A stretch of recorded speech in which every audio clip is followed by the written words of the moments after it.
Hey kids, welcome to the garage. Today out here, my guest is developer David Szymanski, who you no doubt know as the creator of Dusk. He's also had a string of short horror games, such as Fingerbones, The Moon Sliver, and A Wolf in Autumn. Now, while he's currently co-developing Gloomwood for New Blood, today he's released a new title called Iron Lung, which the Steam page describes as a short horror game where you pilot a tiny submarine through an ocean of blood on an alien moon. And if that shit doesn't grab you, I don't know what will. David, thank you so much for being here. Yes, not a problem.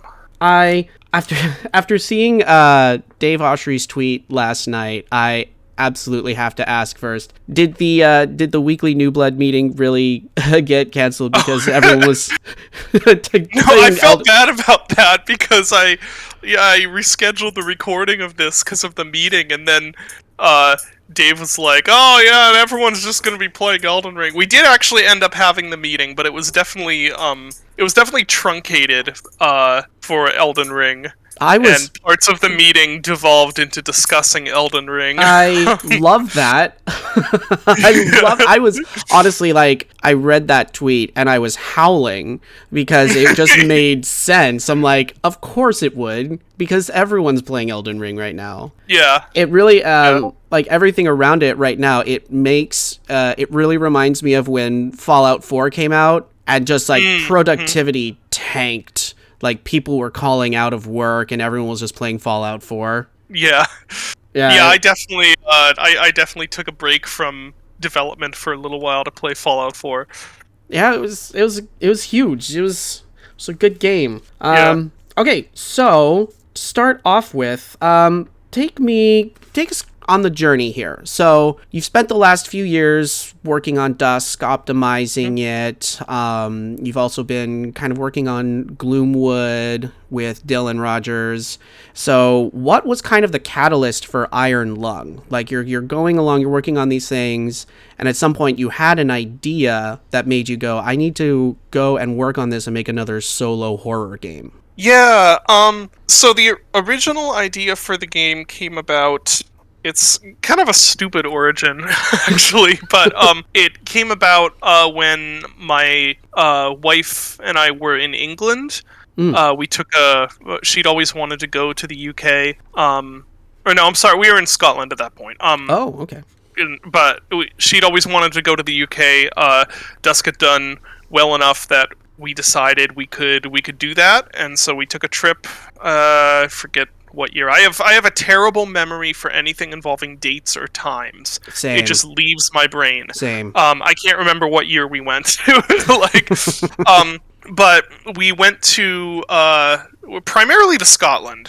She really wanted to see Scotland. And we were at Loch Ness, and we went to Nessie Museum. Because she just thought that would be, that was something we kind of had to do because we were in Loch Ness. Absolutely.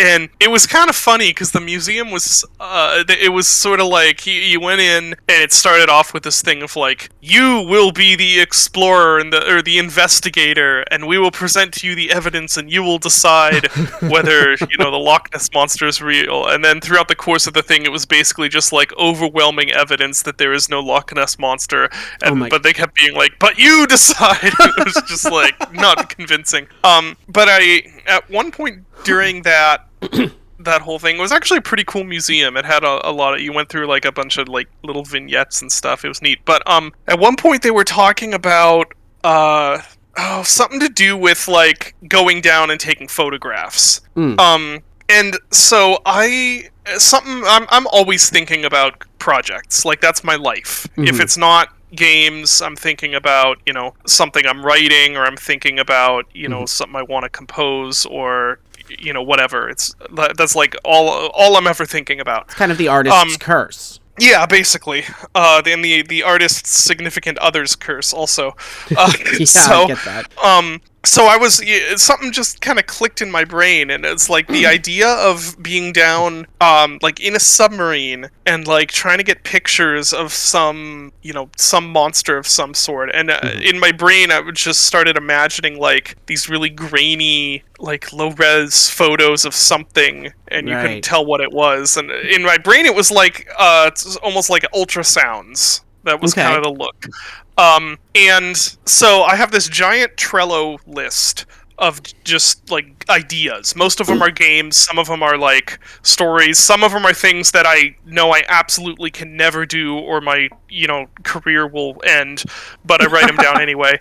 And so this one I was just like, oh, that's a cool idea. What if you had to go down and you're just like in this submarine and there's like a creature and you take pictures. I like wrote that down and put it on the list, and it just sat there along with the dozens of other ideas. Yeah. Right. And in the wake of Dusk, it's taken me a little while to kind of find my footing. After finishing Dusk, I've done a couple things. I'm working on Gloomwood. I've done those DreadX projects. I did Dusk 82, but I've started a lot of others. I've started more than I have released, and there's a lot of stuff that I kind of haven't been able to make work. And I started getting really frustrated with like starting these projects and having them feel like overwhelmed by them and feeling like it's too big, or I'm unhappy with how this is going. I don't think this is good enough. All this, stuff like that. And I just was like, I was fed up with that. Sure. And yeah. I don't know exactly how,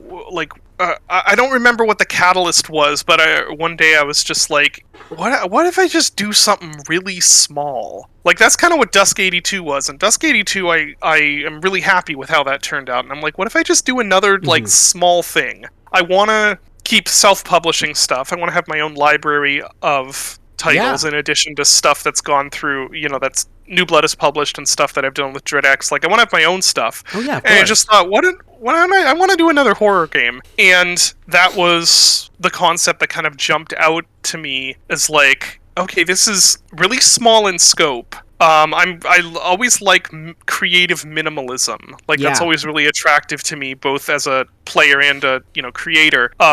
That idea of doing a lot with a little. And so I like that idea of like trying to create this horror out of this, tiny little situation.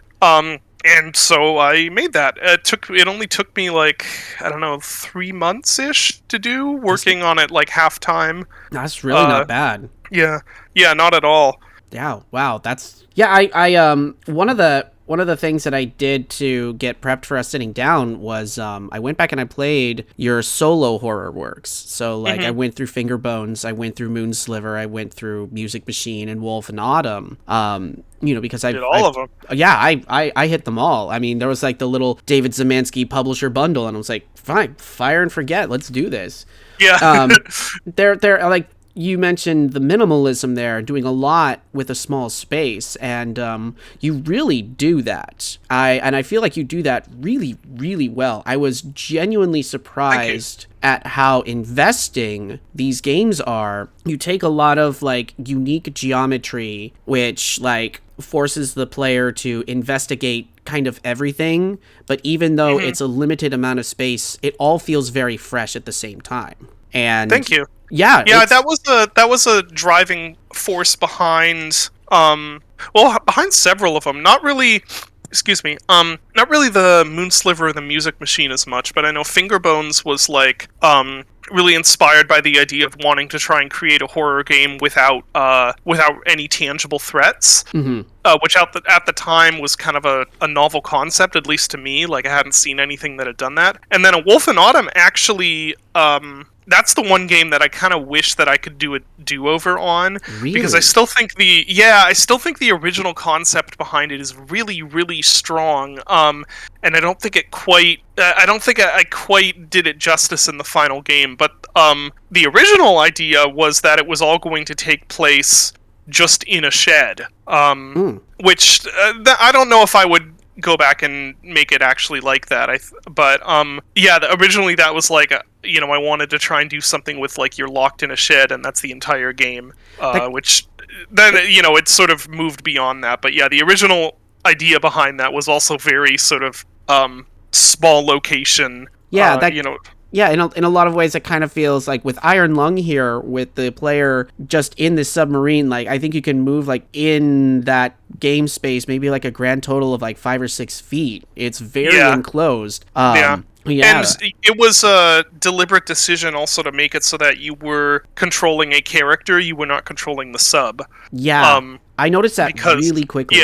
yeah, because like I wanted if you're just like in a seat and you're using WADs to like control the sub or whatever, then you just kind of feel like you're playing Descent or something. Like you don't have that sense of being in an enclosed space. Like Descent. No one ever feels claustrophobic or trapped playing Descent, even though you're in a tiny little craft. Or Exactly. what would be a better? Kids don't know Descent. What would be a better thing? Like I don't know, flying a ship in no man's sky. What do kids play now? But That's so a great like, question. That's a great question. I don't know that answer. I'm trying to figure. Maybe Subnautica is there like maybe? Oh yeah, Subnautica is a great one actually. Yeah, that's a good example. Because if you think about the difference in feeling of piloting the I don't remember the actual craft names, but the little one that the little sort of speeder one, and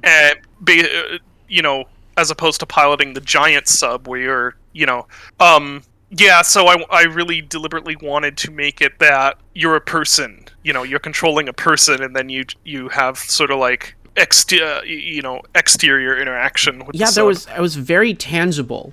I had a couple of times when I was playing it where my little collision detector would start beeping at me, and I would instinctively press the S key to back away from it. And I then saw my character back away from the console. And I'm like, no, I want to back up the submarine. Right. And so the very tangible moments of like trying to remember, like, no, I'm controlling the person, and that person then controls the submarine. It was a very unique sensation of both like very precise controls and also a lot of helplessness. Because you can't see where you're going. You can only take those pictures from the outside of the sub. Yeah. And I really liked, it took me a second to get used to the controls, but what I really liked was following the X and Y axis and then rotating specific degrees to then lead in that direction. Like I instinctively wanted to just turn the arrow all the way to the right and then press forward, because I'm like, if I do that, that'll take me in that direction on the map. But then I had to remember to use the X and Y and figure it out. And it really did lend to that, what you were trying to accomplish. I feel like you accomplished that really, really well. Thank you. Yeah, this is before it's released to kind of a wider audience, so it'll be interesting to see if the response, because I wanted you to feel detached from the sub, but you also like you need to also, or I'm kind of talking in like a directional sense, I guess, where like Sure. I want you to be disoriented, but I'm not sure if it worked. Whether it's been successful yet with like actually making you feel like you're going in the direction the sub is going and stuff like that.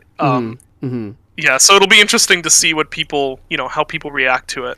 Yeah, I'm really curious to see that myself. I felt like it worked really well in that regard. Like, again, it took me a second to grow accustomed to those controls. But then, as I did, your setup with the map and the first points where you have to take the pictures are in fairly open water, so to speak. Yeah. And then as you get further out, like, you can see, like, it's really tricky, and you have to really navigate those crevices. And that was tense. I definitely felt that. So I feel pretty confident that people are going to respond really, really well in the way that you were hoping that they're going to. Thank you. That's good. So I have a question.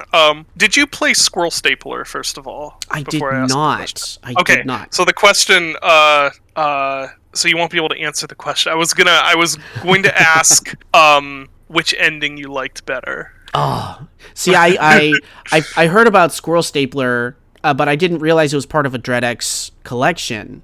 So I didn't get, so I didn't pick that one up.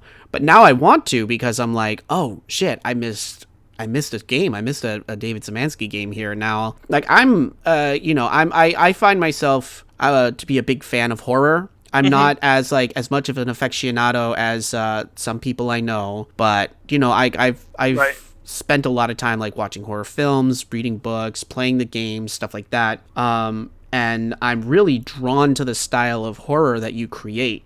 Thank you. Yeah, you have like a lot of similar themes that run through your games that I've noticed. Isolation, loss, disorientation.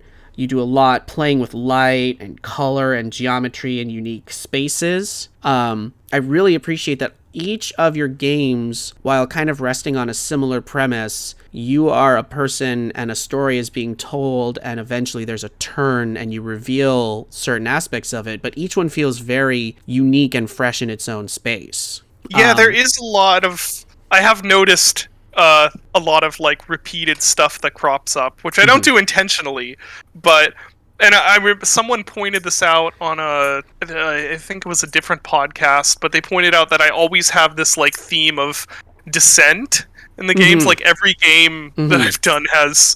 Well, maybe not everyone, but a lot of them have, like, you're, like, going down and the evil stuff is down below. I'm like, oh, I never noticed that. That's interesting. Yes. I don't know why that is, except that I, like, I don't know. I like, basements are creepy, you know. Oh, they are. Yeah, they so are. Plus, there's something like, you know, another item that you have in your arsenal that you use, like going underground, but specifically utilizing like a hatch or a larger metal door to go down. And there's something kind of, I think, primally discomforting about the idea of a large metal door that is shut, that you have to open then to go down. Like, is that door there to prevent something from coming up or to prevent something from going down? Right. And in this case, with Iron Lung, you've taken that iron door and you fashioned it into a submarine, and now we're literally writing it down. We are the hatch, and we are writing down with it. Yeah, I guess you're right. That's another thing that it's like I haven't noticed, but yeah, that's true. I use a lot of hatches in games, and there is definitely that association with it. Like, you don't put a hatch on just like a normal, root cellar or something. No. It's very specific. It's very industrial. Yeah. And so with that, so again, with your previous solo horror works, there's a lot of focus on narration. You tell stories, you have characters who are listening to stories or discovering stories or were a part of stories, and there's that big focus on the narration, where here with Iron Lung, it felt less of a narrative and more of like a situational horror. Here we have our player who's being put into a situation and then experiencing that. There's a great backstory that's presented in the game, and I thought was very compelling. The idea that the universe is basically dead and we're all trying to survive. That's pretty gripping off the jump. Did you go into this game? Did you consider having like a narrative or telling a story, or were you more focused on the situational aspect of you are here, you're in this area, and things are kind of happening around you, and you just need to navigate that? Well, I don't know that I ever really... I mean, there is definitely a difference, but I never really think of those things as being separate in a way. Like, which probably goes a long way to explaining why, like, I jumped from doing something like Dusk to, I've jumped from like narrative horror games to doing something like Dusk to doing, stuff that's like has a bunch of story and then stuff that isn't very story driven. Because to me, it's like the experience that the player's going through is all, that's the story. And whether that's overtly like lore that you're reading, or whether it's just like an Iron Lung where it's mostly just the actual, in the game experience you're having. Like when I made all the narrative driven horror stuff, I approached it the same way. Like I was thinking about it the exact same way that I thought about Iron Lung. It's just the difference is that I guess the difference is that there's a lot more sort of psychological or philosophical backstory happening. Sure. Or in the case of something like, the Moon Sliver, the experience that you're having is the piecing together of, I don't know, like there definitely is a difference. But I guess in my brain I don't think of them in different ways. Okay. It's just that, for Iron Lung, the story that I wanted to tell did not involve a lot of a lot of backstory. It involved a lot of you being in the moment. Whereas for something like A Wolf in Autumn, which is very which is very like psychologically introspective, or tries to be at least, that involves a lot more text, a lot more, a lot more like lore, if you want to use that term. Yeah, that makes sense. Yeah, that makes sense. No, that's actually no, that's a really great way of putting that. I hadn't really considered that.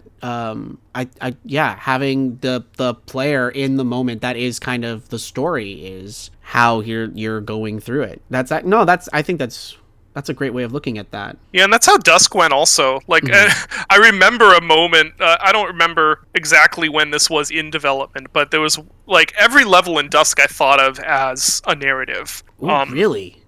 Yeah, I think E2M2 is probably the best example of that, which is where the Wendigo gets introduced. Right. Jesus. That's a story that I'm telling, you know, or at least an experience. Maybe using the word story isn't right, but, like, you know, it's an experience that I'm. And I remember at one point, like, we were going over a level, and I was talking about, I don't even remember what. I think it was whatever something represented, or I don't know, something like that. And Dave was like, I mean, it's not Shakespeare, you know, or something like that. It was just the way he said it. It wasn't even really antagonistic. It was just sort of like he was mumbling about stuff. He was like, we don't really need to do that. It's not Shakespeare. Kept going. Which, I'm like, fair enough. I overthink a lot of this stuff, but. Well, I think, you know, I've written and self-published a few books, and nice. I did my time in the English major, the writer's workhouse, all of that stuff. And, you know, one of the things that I gleaned out of that is, you know, when you're writing and you're creating a story, whether that's in whatever media you're choosing to present it, is like, even if it doesn't make it on the page, like, you, the creator, having that in your head, like, okay, this is where this kind of came from, this is why this is going to happen this way. So, like, you're kind of building the experience, like you were saying, you're creating an experience, you're setting up these tent poles, and there are reasons why in your head. It may not have to be overt, but it's there. And I think that's kind of, that's something that's stuck with me personally anyways, like making sure, like, yeah, that makes sense. Yeah, because then, you know, you might not ever put it out there, and it might not be, like I said, it might not be overt, but then it's like the game or the book or the film becomes a little bit more enriched by that, because you're like, yeah, I had these representations and these ideas, and then I put that forth into the work itself. Yeah, that makes sense. Yeah. Let's see. So you're a big fan of horror. Yeah. You've mentioned that Texas Chainsaw Massacre is your favorite horror film. Yeah. And like, you can kind of see that in Dusk a little bit, like that. Yes, definitely. Did you have anything in particular that you drew some inspiration from with, like, Iron Lung, for example? Like, you've got the origin there with the Nessie Museum, but then as you're making it, did you have anything in mind? Like, you watched anything, read anything, kind of draw some inspiration from? Let me think. There was nothing that was, like, really major. I did. I think just found footage in general. In addition, like, I'm a big fan of found footage as a genre, right? So that that enters into stuff. But, like, the whole picture taking, you know, taking grainy pictures. You know, obviously, as I'm thinking up how that should look, my mind's going through, like, you know, found footage movies. Like, I remember thinking about, like, how there's a particular scare in another one of my favorite horror films, which is called The Tunnel. And, like, no one has ever heard of it. It's this, like, really obscure Australian found footage horror movie, but it's like urban exploration, found footage based on, like, dread, sort of. So it's like it's catnip for me, basically.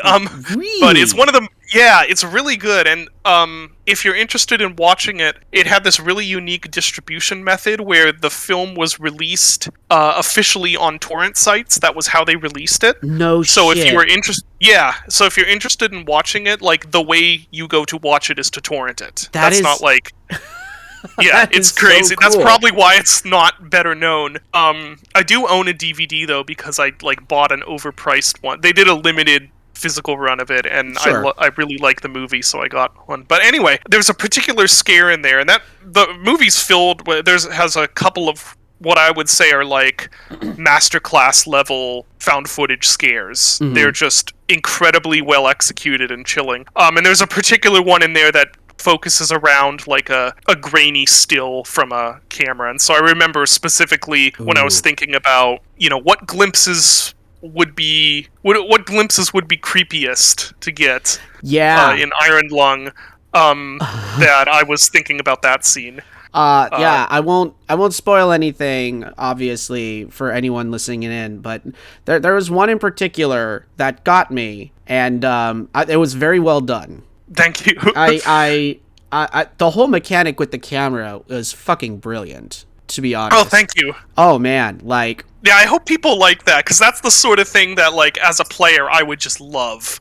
Yeah, it's so cool. The idea that you can't see outside, but you can go take a quick picture and then maybe see something outside. Like going and taking these pictures at these points and then getting kind of flashes of images. And even like, I was at one specific spot where I needed to take a photo, and I was like a couple degrees off to where it wouldn't register. It was like, no, you need to get a different photo. But I still got a glimpse of something. And then when I turned the ship and took the photo the way at the angle it wanted to be taken, it still kind of looked like something, but from a different angle, and it was really, really neat the way that was implemented. It was really cool. I was actually surprised at how effective that was. I had a couple people who thought I changed this with a recent patch, so hopefully it won't be an issue, but a couple people didn't realize that it was all in real space. They thought that it was just like a JPEG images I would put up at each node, but no, you are piloting a sub around you're piloting like a fake sub camera around a terrain. So you built the whole map. Yeah. And we're literally piloting through it. Yeah. Oh, that's you can oh man. Yeah, I was wondering during development if I'm like, oh, maybe I need to add more detail. Like here, like I was like second guessing whether I'd added enough detail, but then when I realized a lot of people didn't even know that it was in real space, I'm like, oh, okay, I'm probably fine. Yeah, no. Yeah, there's a couple of things you can see at certain points. Really? Yeah, nothing Oh. huge, no like big moments that you'd miss, but yeah, there are a couple of little things. I'm very curious now. Go back and try and just take some pictures. That's really cool. Just that little kind of like what we were just talking about. Like, that it's in a real space that you're moving around, and like, but the player doesn't know. And you don't even need to be upfront about the fact that mechanic is there, but it's there, and that just it enhances the game just a little bit more. I mean, like I found out the hard way once because I didn't register the collision detector in time and I crashed. Oh. And I was like, oh shit, no, this is legit. I really do have to be paying attention to this right here. Yep. It was it was very surprising, but it was good. It made me very thankful that you had those save points, those checkpoints in place. Yeah. Oh, that people would hate it if I didn't. Oh, yeah. I knew I had to because it was, and this is actually, this is something that I was really concerned about during development, which is that I didn't want to playtest the game, and to me that was like, oh, that's not a good sign, because if I don't want to, like, I rely a lot on my own sort of intuition as a player to figure out what's good or not. Right.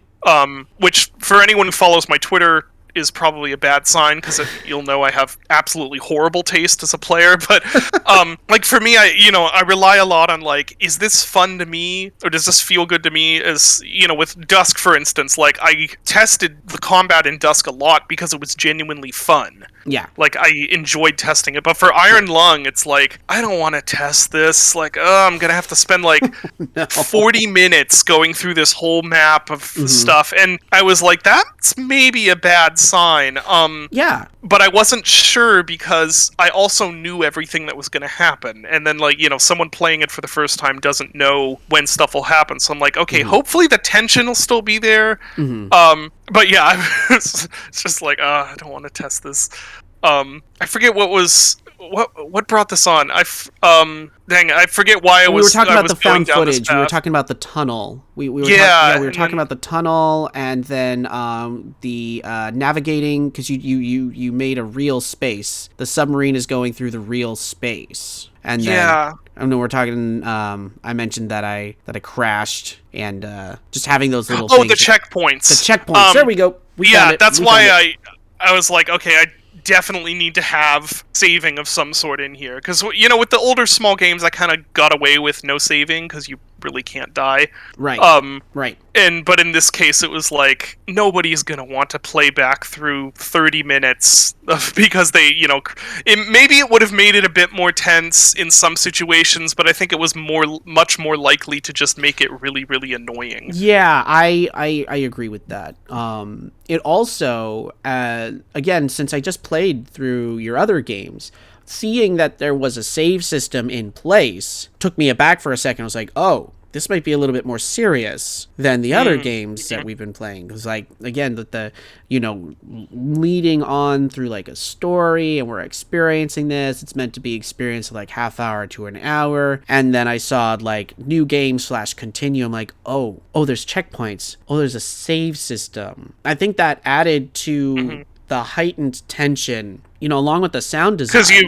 Because then you were like, well, something like dangerous might happen then, because Exactly. the game is saving. Exactly. Oh Yeah. my god, the hackles got raised every single time I saw that saving game, like, down in the corner. Yeah.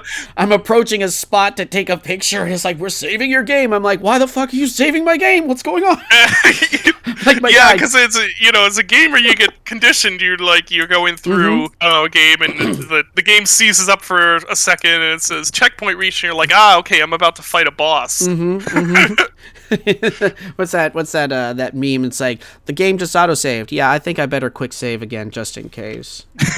Yeah. Oh my gosh, I do that so much. Oh, absolutely. Like, I'm terrible in that I'll hit quick save. Like, if I'm done playing, I'll hit quick save, and then I'll go into the menu and then do a proper save. So I've got the quick save and the proper, because I'm just like, I think I trust it, but watch, I come back and I didn't do it right.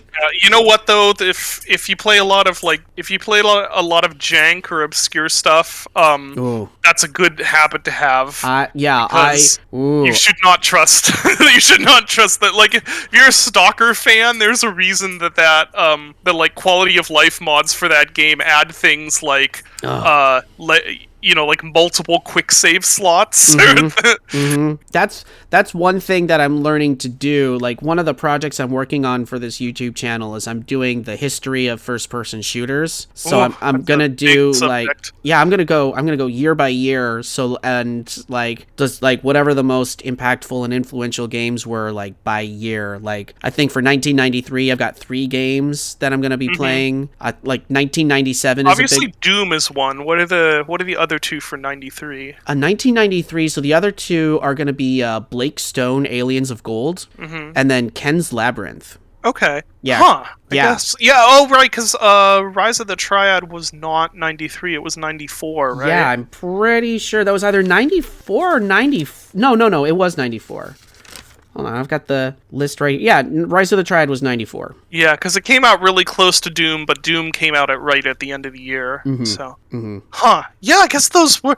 I was curious just because I'm like, wait, what else was there in 93? Like, Doom, just stomped on everything. Oh, it did. And it came out near the end of the year. Like, it. Yeah. It's really interesting. I think Corridor 7 also came out in 93, if I'm remembering that correctly. Yeah, no, yeah. Full of entertainment.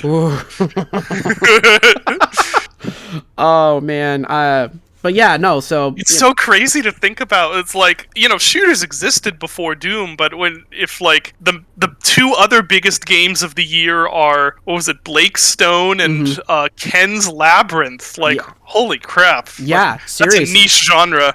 It really is. Then, It's really fascinating to go back and look at these games and play them, like, at the infancy of the genre. And like you were saying with the jank, like, I'm learning. You gotta multiple saves. games. You Yeah. don't like. Fortunately, a lot of these have great source ports. Yeah. Fans have put in a lot of work to make these more playable for modern era computers. Does Ken's Labyrinth have one? It does actually. I think it's called It's GL Ken, something along those lines. That's cool. It's I've never checked that out. I'll have to look at some point. Oh yeah, I don't know if you know this already or not, but Ken Silverman, he released it as freeware a while ago. So Yeah, I think a long time ago, right? Yeah, 1999. Yeah, okay, because I remember playing it when I was younger, when I was like a young teenager. Yeah, that was because I grew up in a very strict household, and my mother was like, "No violent games. Violent games are bad for you." So, well, kind of same. My parents weren't that strict. It was more of just like a no, don't play violent stuff. And then when I got to being like around like 16, then it was like, you're old enough. It's fine. Just go whatever. I was finally able. I think when Quake 2 came out, I was like 14, 15, and I was finally able to get that one past my mom because it was like, oh, they're just cyborgs, Mom. It's kind of like, in Star Trek when they're fighting the Borg. It's not, it's not. Nice. It's really funny now because like those like Quake and Doom and stuff are so quaint by like modern standards. Oh, 100%. 100%. Yeah, back at the time, like they were violent for the time. Oh, yeah. I remember as a kid being so like, holy shit, this is a body exploding, and there's like it felt like there was more blood and guts and gore than there really was. Right. Like and like you said, by today's standards, it's like, oh, that's nothing. Like my kids could play that; they'd be fine. But yeah, I mean, I'm like my daughter. I've had her. She's almost 5, and I've had her play Doom. She loves Doom. It's weird because she loves Doom, but then she's scared of Minecraft. So I don't know what. Because there's some different elemental tapping there. I mean, like, I love Doom. I'm fucking scared of Minecraft. I mean, it does make sense because it's the caves. Even when I turn monsters off, she's just scared of the caves because they have that creepiness. It's the Enderman like, for me. And you're shooting stuff, and it's like, although at the time it terrified people. That was a horror game at the time. Yeah, it was. It really was. Yeah. Like my stepdaughter, she loves Quake. She just like jams out to Quake, and I'm like, I tried her on Doom. She's like, kind of got into it, and then she loves Minecraft, and like I don't know. I think Doom had a little bit because you can't like free look, you can't look up and down, look all around, and like where Quake you do have that 3D, the verticality, all of that. I don't know, something about that clicked for her. Well, also, it's kind of a meme, but also,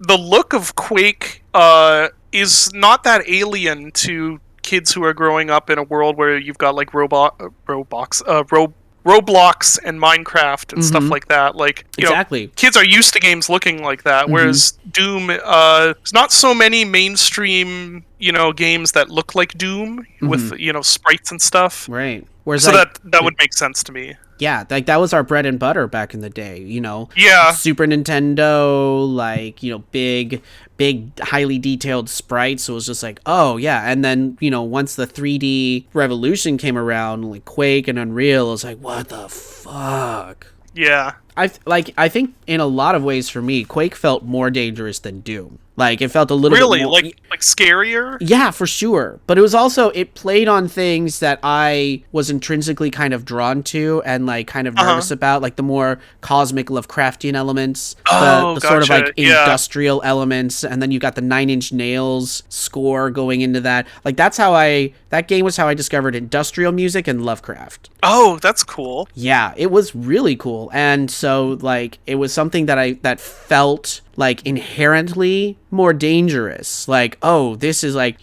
demons, Mars, Space Marines. Like, I've seen Aliens. I know how to kind of deal with that. And like Wolfenstein was like, I've seen Indiana Jones. I know how we deal with Nazis. But then Quake was like, oh, this is weird. I don't understand this. And then I ended up getting sucked into it even more so than with those other ones. That's cool. Yeah, Quake's I think I like Doom a little better, but it's really hard to decide. And same. Aesthetically and like in terms of the atmosphere and stuff, Quake has always been the one that spoke to me the most. Same. Even back, it's crazy because I'm sort of delayed on this stuff. Like I'm not actually really old enough to have grown up playing Doom. Sure.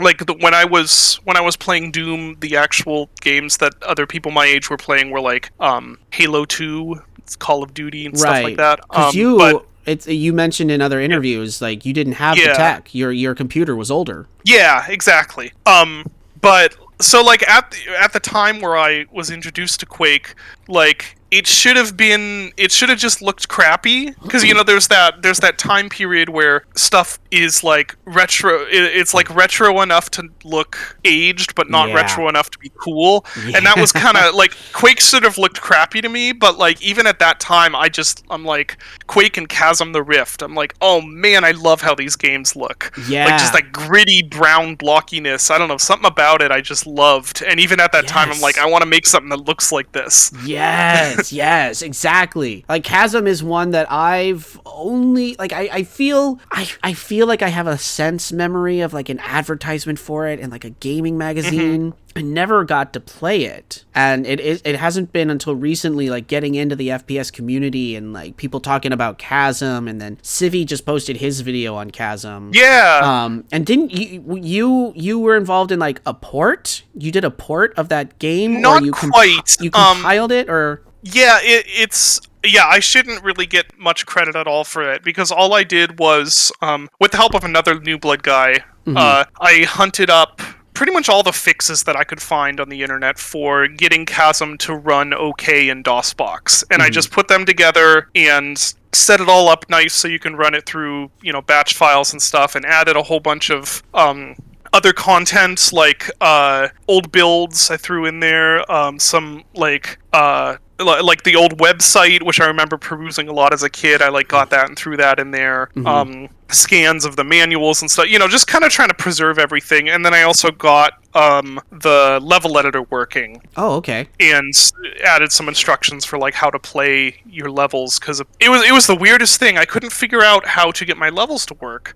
And I remember using the level editor when I was younger, so I knew that it would work, but it wasn't working through DOSBox. And somehow I found this random Spanish website. I think I even had to translate, Google Translate the page. Holy and it had a shit. fix for for the issue I was having, and the fix was something insane. It wasn't just oh yeah, here's this reasonable thing you would try. It was oh yeah, there's this one file in the game bin that you have to rename to something else, and then your level will work. My God. I'm I have no idea how that person figured it out, but it works. Some kind of technical wizardry. Yeah. So yeah, I didn't make a port or anything. I just sort of compiled all the fixes other people did that I could find, just to create something. First it was just for me, and then I'm well, I might as well throw it on my Google Drive and send it to people if they ask me how to play Chasm. Because I love Chasm and I want to. And then some awesome person had the idea that I should have thought of, which is put it on ModDB. So now it's on ModDB, and it is probably the best way to play that game right now. Hopefully not forever, because it's still not a great way to play the game. Yeah, it seems that way. Lower frame rate, the higher you turn up the resolution. Yeah, it's not ideal. I really, both Steve Kick and I have tried doing something. I'm giving myself too much credit there. I tried emailing the guy that Steve told me has rights to Chasm and never heard back from him. But I know Steve's also tried, getting a source port going and hasn't had any success. Hopefully someday. Yeah, seriously. I mean, part of why I'm doing that History of SPS project is kind of along the idea of just game preservation. Yeah. Finding these games and trying to find ways can you still play it? Okay, you can still play it. Do you even want to? Probably some of the game. I'm gonna be playing Witchhaven, and the reason I'm gonna play Witchhaven is because that was the first game that was ever released that ran on the build engine. It was the first one. That's right. Yeah, and okay, that's a about that. significant moment in FPS history. Like, okay, I'm gonna play that game. We all wish we could forget. Yeah.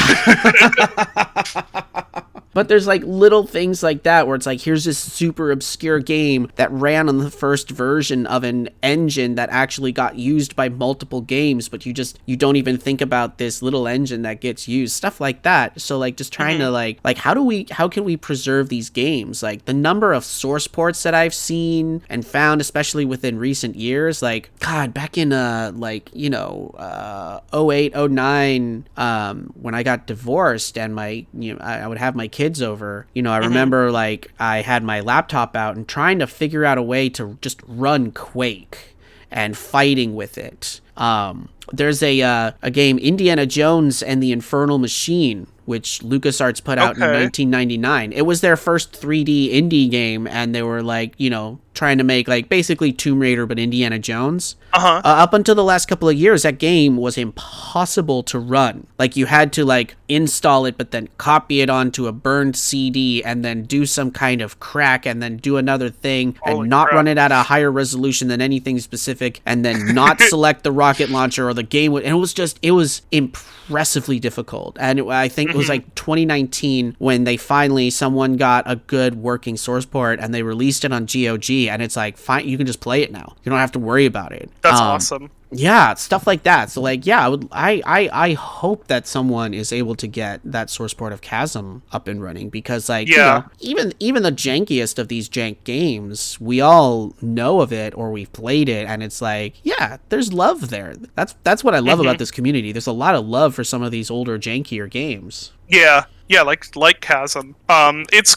It's really been nice to see it get a little bit more recognition with the sort of boomer shooter resurgence, and Action Forms in general getting more recognition, because I've always been a fan of their stuff. Everything they've done, or everything they did. Unfortunately, they're not around anymore. And the idea of preserving stuff, not just as like, I know some people kind of think of game preservation as you take like a Nintendo cartridge and you put it in a vacuum sealed whatever and put it away somewhere, and that's preserving it. And I really don't agree with that, because to my mind, preserving a game is stuff like what you're doing, or like creating source ports of it, and taking, and this is probably controversial, but like taking stuff you can't buy digitally and putting it on torrent sites. Yeah, for sure. Like I consider that a good thing and an act of preservation, because like to keep something preserved in this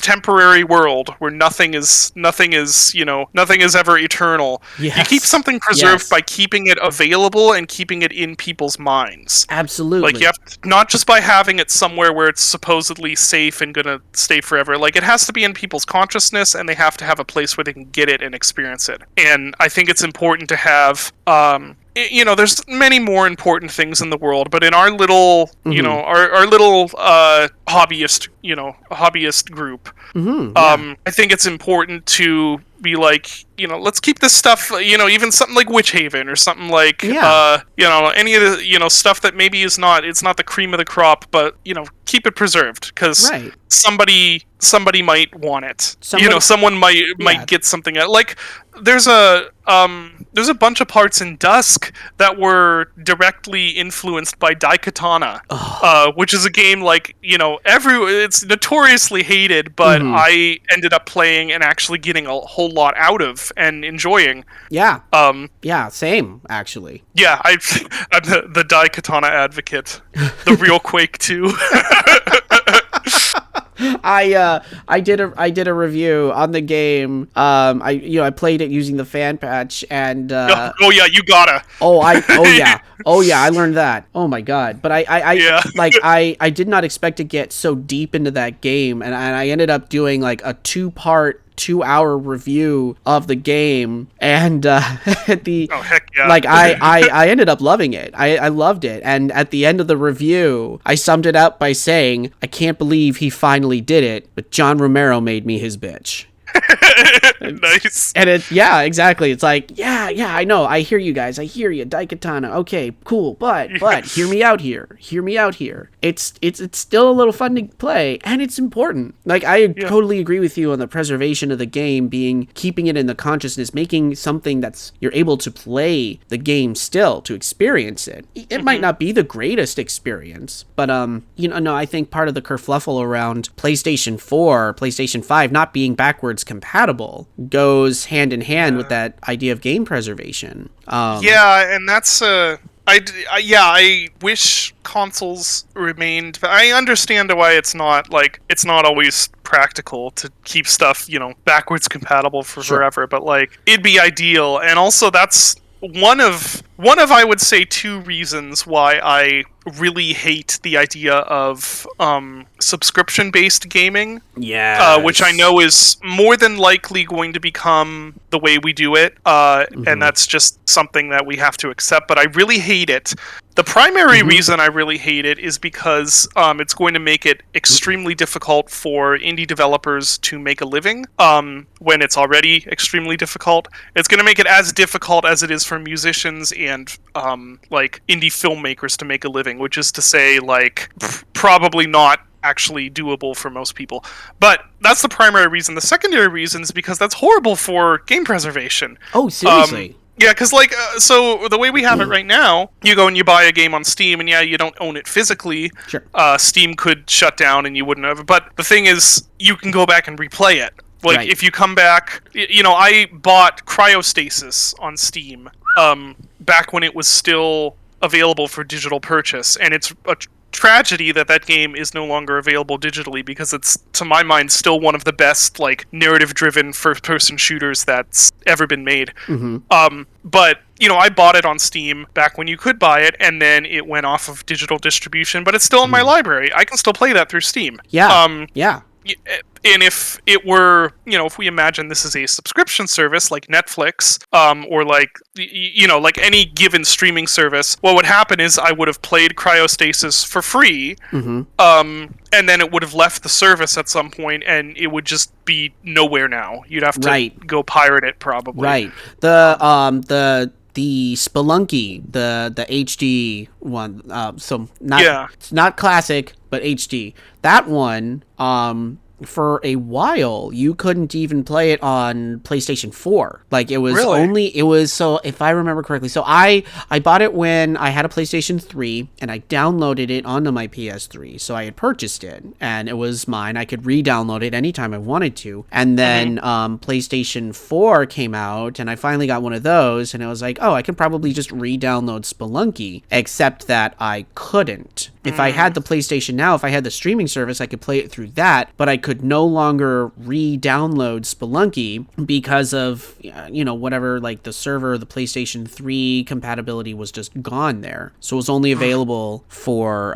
the streaming service. Like, they've fixed it since then. Like, around the time that Spelunky 2 came out, they released it so that you could re-download it through the PS4 once you had purchased it once upon a time on PS3. Okay, well, that's something at least. Yeah, it's something. But, like, for a while there, I was like, I don't want to pay for a subscription service so I can now go play a game that I purchased once upon a time. That you already purchased, yeah. Exactly. Yeah, and then, like, the game Betrayer. I played that. Oh, that one's another tragedy. That game's great. Another tragedy. And, like, I feel very lucky that I bought it once upon a time, and then one day was like, oh, cool, now I'll download it. And I discovered as I was going to download it that it didn't exist on Steam. It didn't exist anywhere anymore. Like, I could still download it because I'd purchased it. So I was and especially after playing it, I was like, oh, fuck, I'm very lucky now. But, like, that game's awesome. Yeah, it's amazing. What a trip. That was the last dying breath of Old Monolith. Yeah, it was by a few, or ex-Monolith devs, and it really has that spirit to it. It does, feels yeah. like a Monolith game. Yeah, the fun bit about that is like I tried tracking down what they were working on lately, and I couldn't figure it out. Like none of them are on like social media, stuff like that. No, I think Black Powder Games is just super defunct. Yeah. It really is. I heard that a bunch of them aren't even working in games anymore. Yeah. Which is unfortunate. I don't think Betrayer did that well. Sad. It's a good game. Yeah, I would say I would now shill it, except that you can't get it anymore. No, I think there's I don't remember if it's through Humble Bundle or something like that, but there's some website that still has like a few like digital keys for it still. Oh, really? Yeah, I think like for $5 they still have some digital keys, so you can still purchase it. But then at some point those keys will run out, and then it'll really truly be gone. Yeah, except for piracy if anyone's seeding it, or whoever happens to own it on Steam. Yeah, it's a shame. Yeah, that's exactly why. Game preservation. Go figure. So okay, here's a question for you. So going back to Iron Lung, looking at the graphics, we got way off topic. I'm sorry, that happens with me. We went flying, but that's part of this experience, and that's what I love. I love finding tangents and then just going for it. It's entertaining. Yeah. We'll find topics of conversation. One of the things that I noticed playing Iron Lung, from a graphical perspective, is that it's got that old school kind of like PS1 system era graphics to it, like low poly, lo-fi, and it reminded me of a lot of those like lo-fi horror games that are trending, which I'm loving that trend, like a Puppet Combo or a Night of the Consumer. He's the big one for sure. Yeah, Puppet Combo's got some really good stuff. You've been as someone who indulges in horror, is that something that you've been following at all? You've been playing any of those games? I've definitely been following it, yeah. Let's see, what have I played? A few of Puppet Combos. I've played some of them. I have not played nearly all of them for sure, because there are tons and tons of them. I have, as is my custom, I have lots of opinions on the the execution in different ways, but not that I would be like calling anyone out as like, oh, this was badly done and stuff, but right, of course. I kind of have wanted to try my hand at that style, which I didn't specifically try to do with Iron Lung, but it did seem like a good opportunity to have a little bit of that look. There's no, like, it doesn't have the whole PSX shader thing going with the jittery vertexes and the warping textures and stuff. It doesn't have that. But I just kind of went more for generic-ish low poly look. And then there is a VHS filter. I think it is the same asset that Puppet Combo uses, actually. Okay.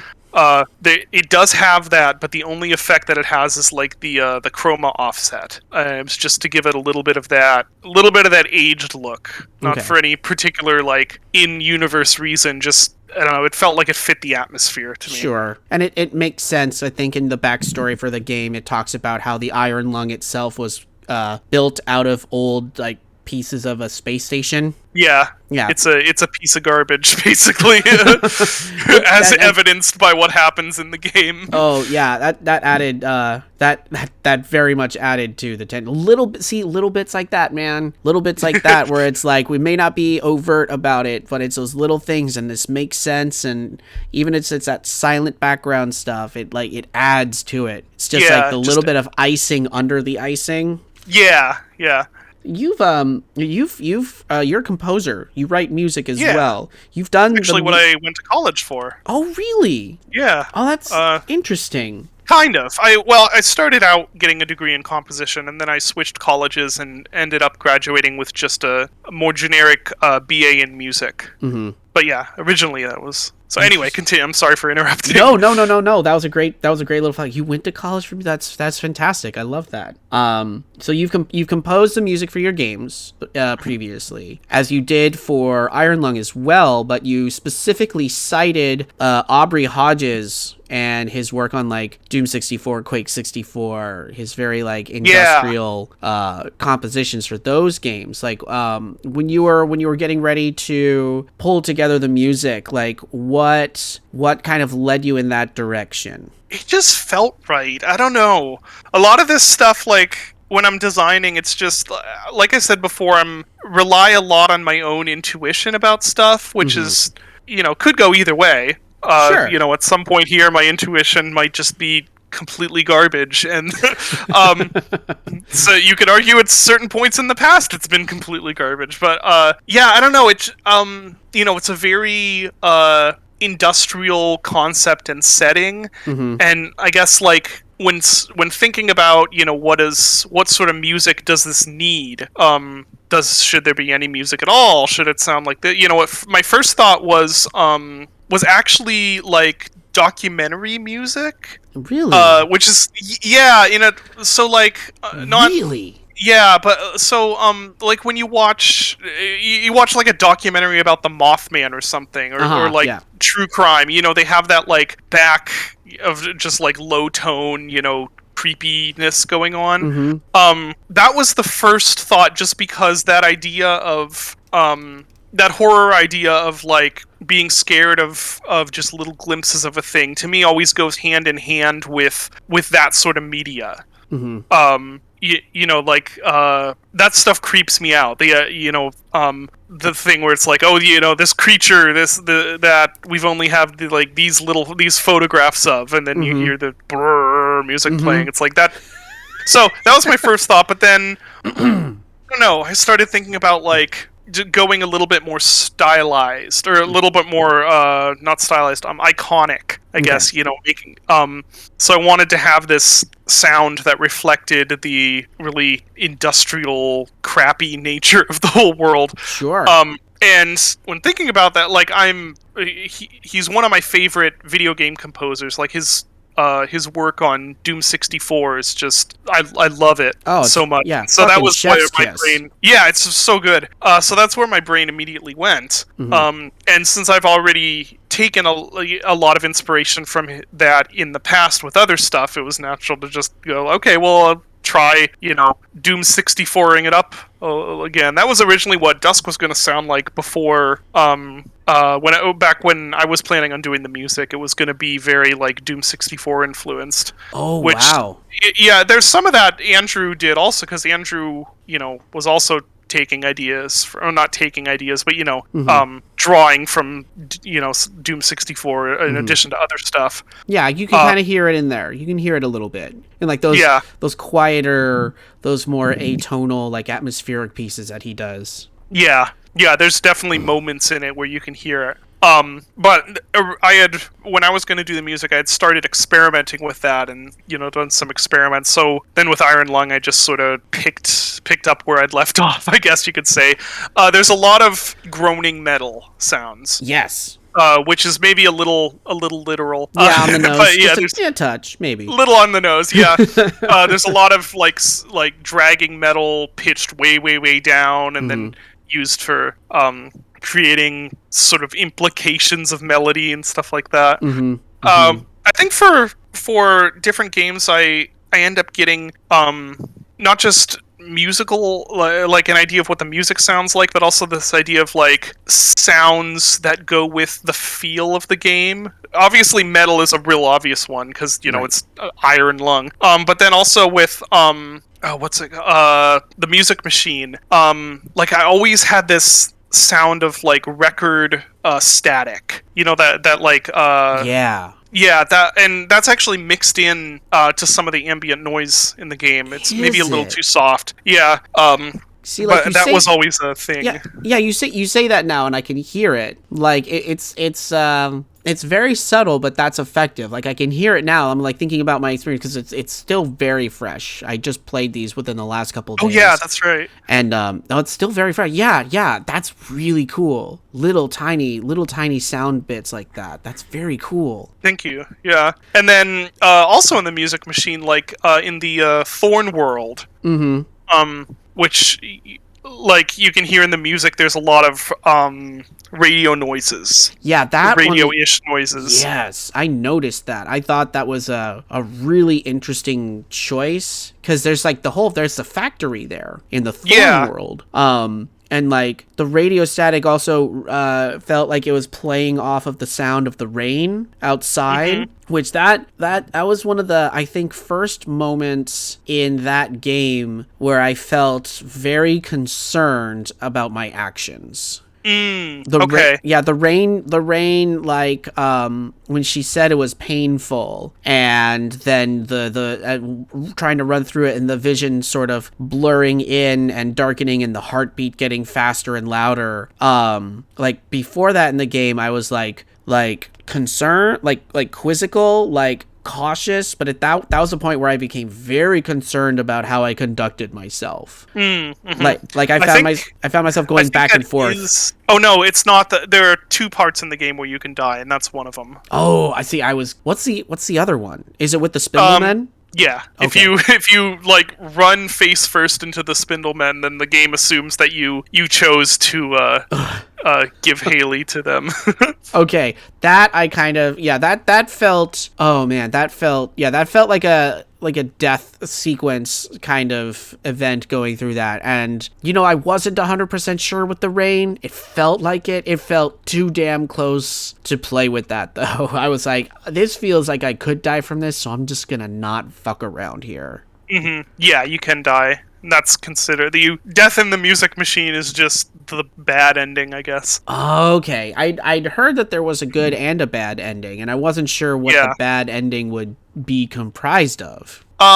It is just that. I want to make sure I don't say the wrong thing about my own game. I'm trying to remember. It's just that it sort of assumes that if you die, you decided to go through with the whole revenge thing. With Quentin. Okay. Yeah, and so then it's him talking with the voice about that decision. Oh. Basically.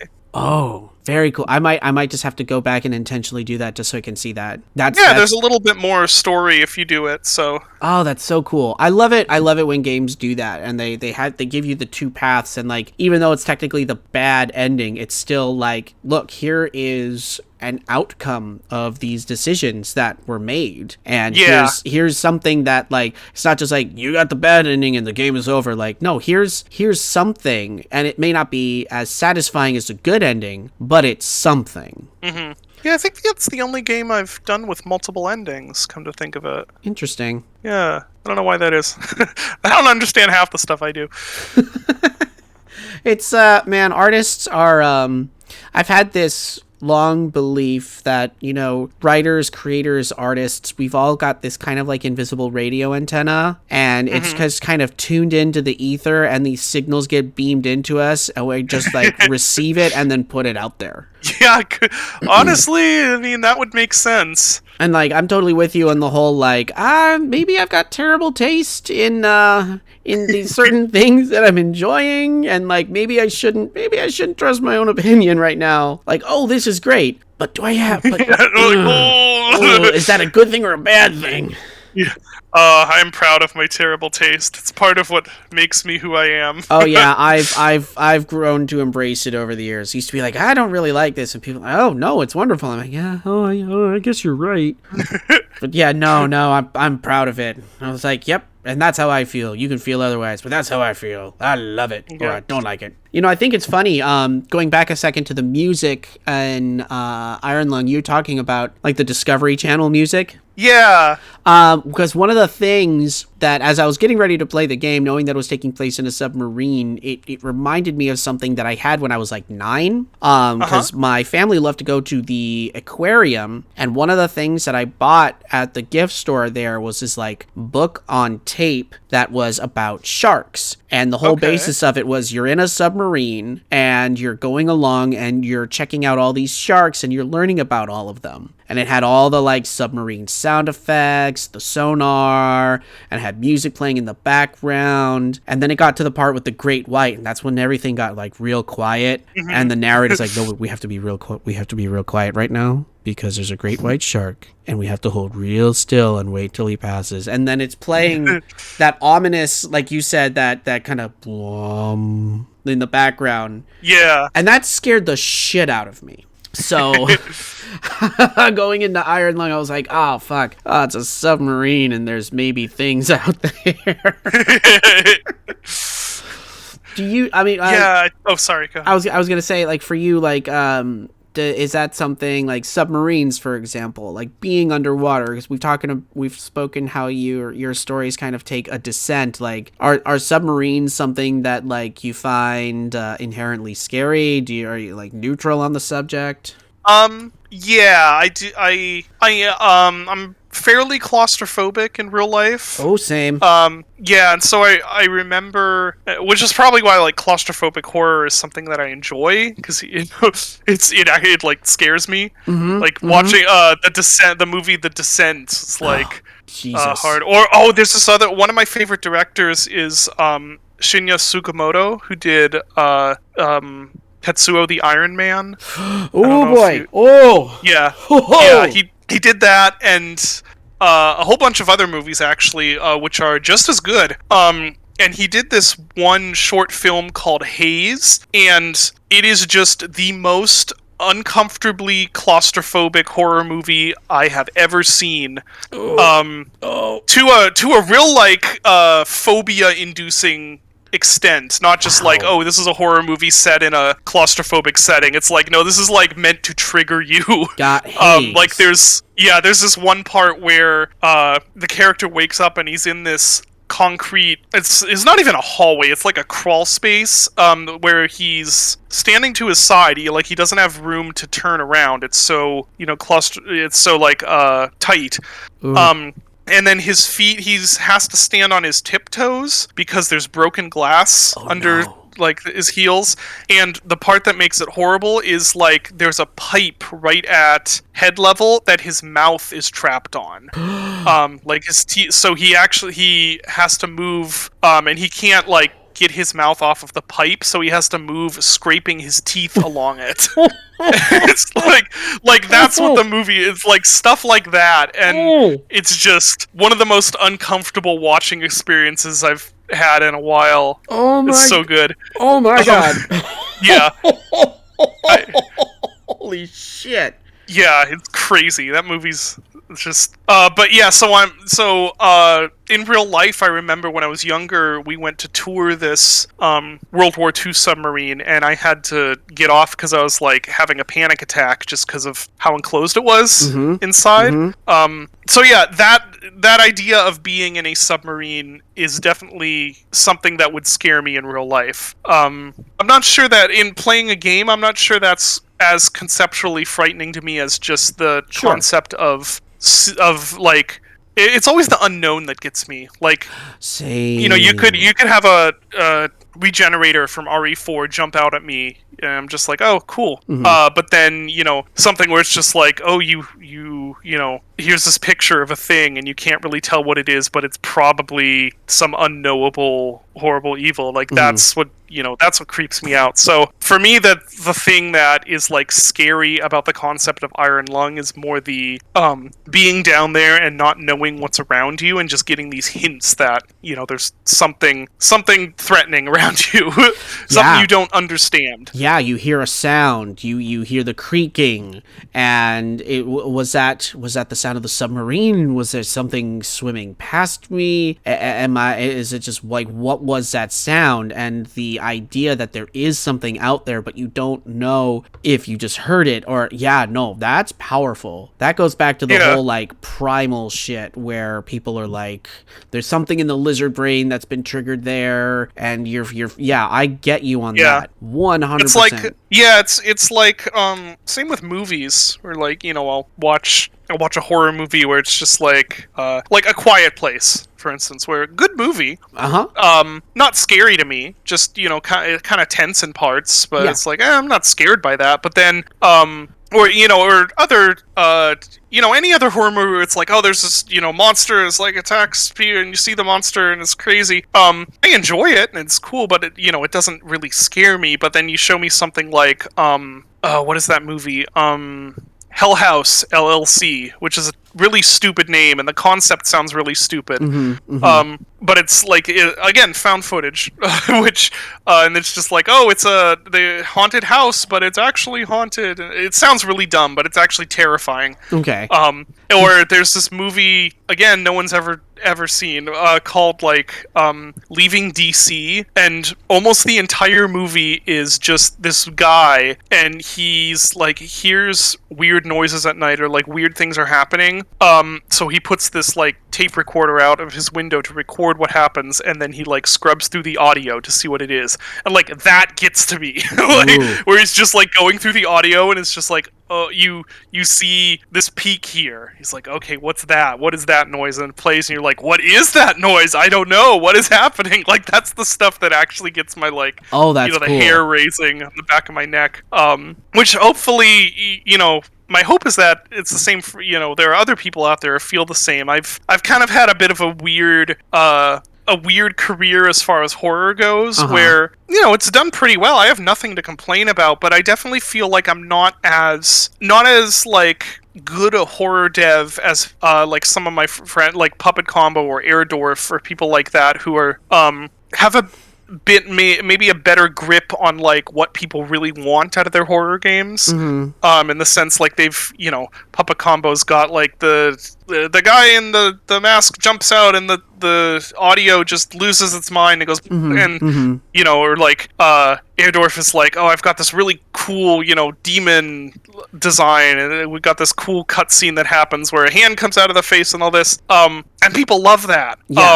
And for me, like, I don't have as good a handle on like exactly what, you know, what people are looking for in regards to that, because I'm like, oh, I want something that's really understated, or something that it's just, you know, not as much is happening, because that's when stuff starts getting to me. Yeah, I think that to me is like the difference between like fear and like something that's scary and something that's terrifying. Like, when something's scary, it's like jumping out at you, you know, like like I would say, like, you know, slasher flicks, they're kind of scary. They got the jump scenes, or like Aliens is kind of scary, where you know, you take a game like Silent Hill, and that's more terrifying. It's more psychological, because there's something out there. You hear sounds, you hear noises, and you maybe don't know what it is until it starts getting closer, and you're more kind of afraid to go. Like, Silent Hill 2 is probably up there, top 3 scariest games I've ever played. Like, I'll get 20 minutes in, and I'll get to the first apartment building, and it's pitch black, and there's just like this atonal music playing, and it sounds like it could be a thing walking through the hallways, or it could just be the music, but either way, it's pitch black. I don't know what's there, and half the time I just turn the game off, and then I come back to it like 6 months later. And that game's really good at that paranoia-inducing element. Paranoia. Yeah. And I think you do the psychological, the understated, the terror, really well. And thank you. I think it's admirable that there are no jump scares. Like, but still, kind of. There are jump scares, but I don't like doing stings for them. Sure. Sure. And like, the end of the Moon Sliver, when you get to the end of the hallway and you turn around and there's the silhouette. Like, I definitely jumped, but Yeah. there was no sting, so it's not like a Five Nights at Freddy's type jump scare. But it's still like I like froze and jumped out of my skin for a second. And I love doing that. I love those moments where like the thing that's scaring you is just your own brain catching up to what you've seen. Oh yes. Like, I love doing that. Oh, it's so good when people do it well. It's so fucking good.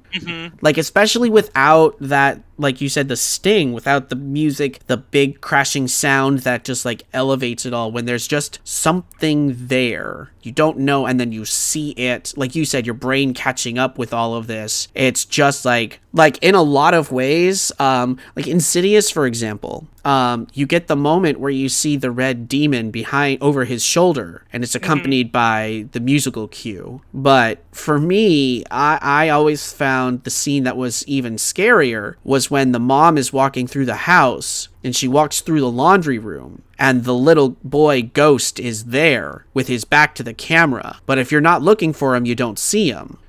But if you go back and rewatch it and you look down and like, oh, he's there. Oh God, that's terrifying. Yeah, I love that stuff. Or like, did you see the haunting shows on Netflix? No. Oh, they're great. Highly recommend. So Mike Flanagan, the director, he did basically like a reinterpretation of The Haunting of Hill House. And, those ones. Yes. Okay. Yeah. No, I haven't seen those. Oh man, I think you would. I think you would dig it. Like, it does have its fair share of jump scares. But that man is so elegant at crafting an atmosphere of tension and dread. But not only that, like in both seasons, and they're two completely different stories. So the first one is Hill House, and the second one is Bly Manor. And in the first season, it's much more apparent once you start to look for it. But there are ghosts all throughout the show, like inside the house, outside the house, that are just standing there in the background. I think there's something. Cool. Something like 30 or 40 ghosts. I think there might be more. I didn't catch them all, but like once you like, I watched the show with my partner, and then afterward we went and checked out a YouTube video detailing where they all were, and we'd seen like 2 or 3, but then it's like, yep, it was here, and it's like, what? Wait a minute, what? It's oh, dude, it's so good. Yeah, he also did Midnight Mass. Did you see that one? No, but I definitely heard about it. Wow, yeah, that one cuts. That was a damn good show. Yeah, I should see that. I have this problem where I don't have a lot of time that I spend watching stuff. So like there's a lot of movies that I don't, and it definitely like shows, like I'm just like, I don't have the time for that, because I'm spending the time like making games or playing games or sometimes watching movies. Yeah, I never used to have time for television, but like, you know, it's kind of turned into a nice little routine with me and my partner. Like I go to my 9 to 5, I come home, I'll play some games, or I'll start working on my videos, and she'll do her thing. Then it gets about 9 or 10 o'clock, and then we'll sit down and we'll watch a couple episodes of whatever show we've been watching. And I've actually gotten to go back and watch some cool stuff that I've been meaning to watch. And yeah, that makes sense. It's funny, like a lot of television that I just haven't seen, and I'm like finally catching up to it, like, oh wow, that is really good. But like the flip side of that is like she's not a fan of sitting and watching like a 2-hour movie. So I'm still like, there's all these movies I want to see. Maybe one day I'll find time. So yeah, my wife does not like watching movies, and she doesn't like horror. So most of the stuff I end up just having to see on my own. Yep, I get that. I absolutely get that. It was The Witch. That was the last one. That was the one where she was like, nope, I'm calling it quits. It was The Witch. That got to her too much. And she still, anytime it's November here in PA, and like, you know, all the leaves fall off the trees and stuff, she's like, I don't like this. It reminds me of The Witch. I'm like, yeah, it's great. I love it. She's like, nope. It's so good, right? No, honey, it's not. Yeah. Oh man, yeah, I could totally see that. Oh dear. Oh man. Oh buddy. Okay. disagreement. Well, not a disagreement, but a difference in taste we'll have. Where she'd be like, "Oh, I hate this thing. It's too freaky," and I'm like, "But that's good though. That's Right. why it's cool." We want it to be scary, like kind of. Yeah. Yeah. All right. Well, I have like one more question for you, and then I think that'll do it for me. So recently on Twitter, you asked you kind of reached out and was like, "Do you guys think I should make another first-person shooter?" And I think the better question is, does David Szymanski have any ideas for another first-person shooter? Yeah, I do actually. Not for a Dusk 2. Right. But yeah, I don't know if I want to say any more, but there is one idea that I'm like pretty excited about. Okay. That I might be pursuing in the near future. We'll see. Oh, that would be. It's really not cool. going to be a Dusk-sized game though. Okay, something maybe a little bit larger than like the horror games, but smaller than Dusk. Kind of both. Oh, It's hard to explain without spoiling it. But, Okay. Hopefully, sometime in the near future, you'll see another shooter from me. That would be cool. Yeah, reading that question, I could see a lot of folks immediately kind of thinking about like, well, you made Dusk and Dusk was great. You should probably do another first person shooter. And now diving into your horror catalog, I'm like, I am now twice as excited for Gloomwood when that eventually, because like, being honest, I'm not much of a stealth-based gamer. And that honestly, I'm not either. Well, yeah, it takes a lot of concentration from me, but I'm like, no, Gloomwood looks good, and I'm also learning to approach games the way they are meant to be played rather than the way I want to play them, if that makes sense. So that I'm like actually trying to appreciate what the artists are putting out with their creation. So I've got a very dedicated sense of optimism in enjoying Gloomwood, and playing your horror games, I'm like even more excited for that. But like, man, like seeing your horror work, like, and I mean this is no exaggeration, but you have become one of my new favorite horror creators. Oh, thank you. Yeah, with the quality of your work and the way that you tell your stories and the way that the way you utilize design and themes in your work and the player experience, it's all so fucking good. And like, I was honestly genuinely surprised, and it was a welcome surprise too. So that's awesome to hear. Yeah, man. Like, I'm a fervent believer in like, if you've got an idea for a first-person shooter for another one, if you're excited about it and you feel enough inspiration out of that excitement to go and do it, like, Godspeed, make that. But like, man, if we get like a few more short horror games out of you, like, oh god, I don't plan on stopping with the horror games anytime soon. I've got a whole bunch of ideas for more of them too. And you like to you utilize a lot with those like kind of intimate spaces that you use. Are you drawn to the more like the short form aspects of that versus like the long form? Yeah, I think for the sorts of horror games I tend to make, short form I just think works better. Like, sure. No one wants to play a 5-hour version of Iron Lung. Like, it wouldn't even work after, at that point.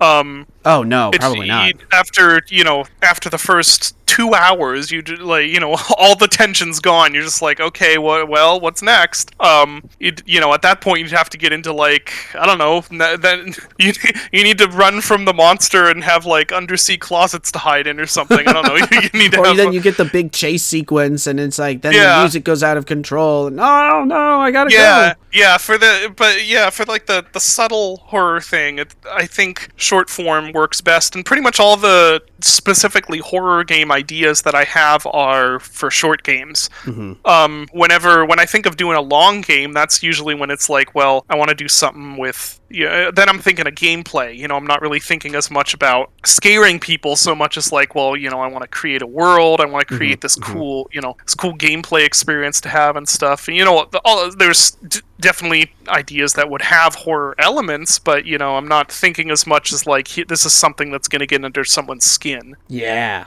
Yeah. And like, yeah. And yeah, getting under someone's skin like that, you can really only sustain it for so long. Yeah. Yeah. I think it works best in, as I said, in short form. Yeah. And a lot of longer horror games really are, they, I don't want to say they lose their edge, but I think it's really hard to maintain fright in a situation for a really long period of time. Yeah, I agree with that. Well, David, thank you so much for agreeing to this, for being here, for chatting. This was so much fun, and I really appreciate getting to pick your brain, getting to talk about Iron Lung, your process, and all of that. This has been absolutely fantastic. Thank you so much for being here. Yeah, not a problem. Thank you for having me. Oh, yeah, this is great. Well, kids, that's going to do it for this episode of In the Garage. Thank you for listening. There's going to be a link in the description below for Szymanski's newest game, for Iron Lung. Go check it out. Go check out the backlog of his work, his other horror games. I think you'll really enjoy them. If you enjoy Iron Lung, you'll enjoy his other games. So stay hydrated. Make sure to roll your shoulders when you're sitting up straight so you don't kink your neck up too much. And we'll see you next time. That's good advice.